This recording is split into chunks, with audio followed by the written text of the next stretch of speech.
About half of all Americans, or 162 million residents, will likely see a decline in the quality of their environment as the climate crisis continues to cause natural disasters all across the country, ProPublica reported. The changes would mostly be extreme heat and less water. Around 93 million of them would see severe changes to their environment, and for 4 million the changes would be almost inhabitable in the next 50 years. The assessment comes as wildfires ravage the West Coast, hurricanes hit the East Coast, and other natural disasters hit regions all across the country. Tens of thousands of people have already fled their homes in Washington, Oregon, and California, as unprecedented wildfires have been raging. The situation also potentially poses health risks. The smoke can damage the lungs, blood vessels, and immune system, which could people to be vulnerable to COVID-19 or other respiratory illnesses. The conditions could result in migration across the U.S., potentially causing other issues such as poverty.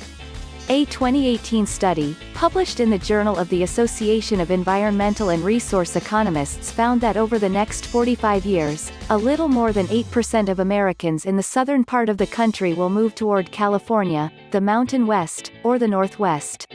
Earlier this year, a State of the Climate report said that on a global scale an estimated 22 million people were displaced because of disasters in 2019. Additionally, the crisis caused 22 million in the Horn of Africa alone to suffer from food insecurity. In the U.S., the climate crisis will likely lead to the growth of cities that are not prepared to handle the increased population. The city's inability to provide basic services will increase already existing inequalities, ProPublica reported.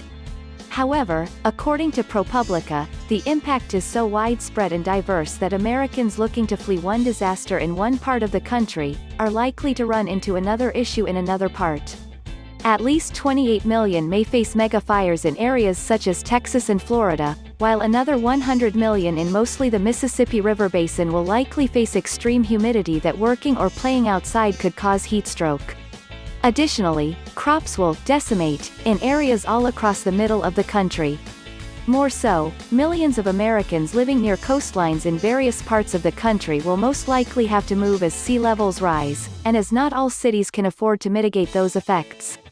ProPublica added that while the effects of climate change have been felt for a while in the U.S., Americans have relied on wealth so they don't have to relocate or address the issue in the same way others across the globe have.